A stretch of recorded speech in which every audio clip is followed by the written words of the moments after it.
Algebra never did much for me until, of course, I craved companionship. That's when I realized that my ex could be a solution to all my problems. Chemistry taught me of toxic liquids, but not toxic people. Yet when you click with someone, they say y'all have great chemistry, and that doesn't quite add up. Health class taught me that sleeping with someone requires consent, but didn't teach that it should require commitment, or that saying yes meant connections that could only be broken by repentance. No wonder I found it hard to get over my ex. I'm gonna keep it real with y'all. My teenage years were rough. My biggest bully was self-hatred, constantly whispering that I was good, but would never be good enough. Every year growing older, but never growing wiser. Wondering, why is her body so much better than mine? Insecurities covered my face like blemishes. And instead of washing myself in the word, I went for the next best thing. Makeup. To make up for the features that I lacked. I put more effort toward my outfits than I did for my academic outcomes, because keeping up my image was expensive and the only thing that I couldn't afford was to be embarrassed. So I constantly paid for a lifestyle that never quite fit me in the first place. But I had something to prove. Some might call those years spent finding myself. Well, I call it losing my identity.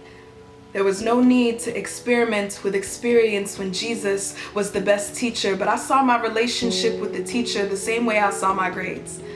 Anything below a 4.0 meant that I would not make heaven's honor roll. Apparently, I was not cut out for the kingdom, so eventually I would get cut out from the kingdom. If I took an AP test on biblical knowledge, I would probably get a 1 just for putting my name on it.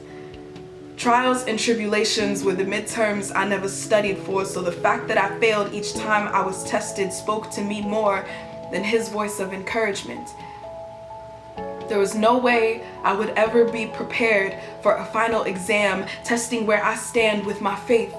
And even if it was open book, I wouldn't know where to look, because the Bible was the class I procrastinated in the most, yet the only class in life that I actually needed to pass.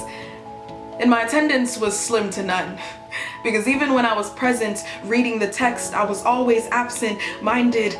Maybe I should have taken more notes. Maybe I should have studied harder.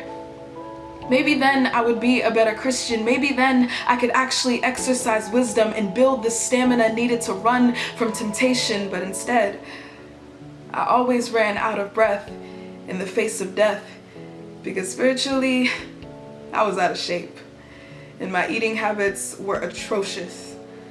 Constantly consuming junk food through the shows I watched, or the music I listened to, or the boys I entertained. Had I checked their expiration dates, I would have known that these products, though appealing to my appetite on the outside, were predestined to poison my spirit on the inside. And that's when I had to reflect on my life. Sin was sweet, and I soon became a diabetic.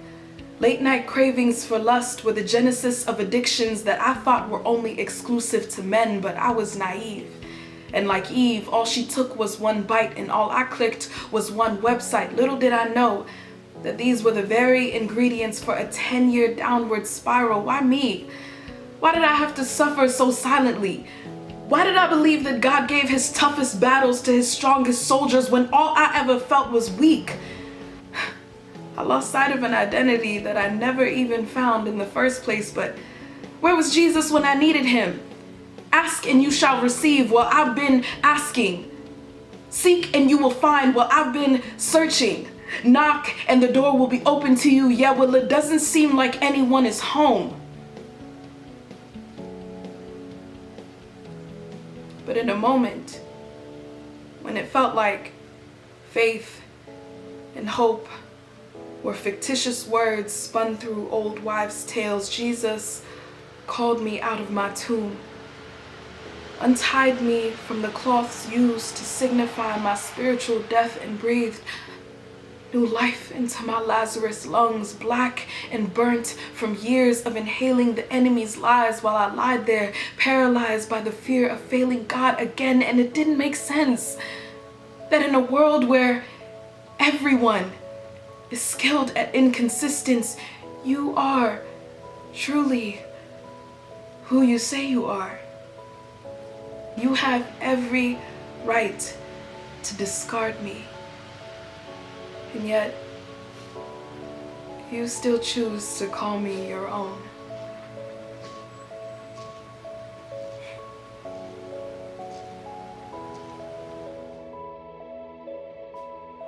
Don't mind what's going on here. Just keep on praising the Lord.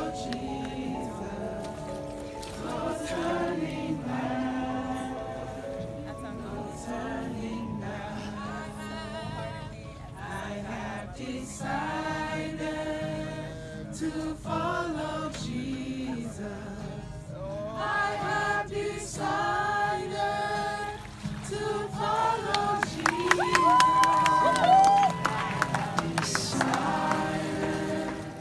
To follow Jesus, no turning back, no turning.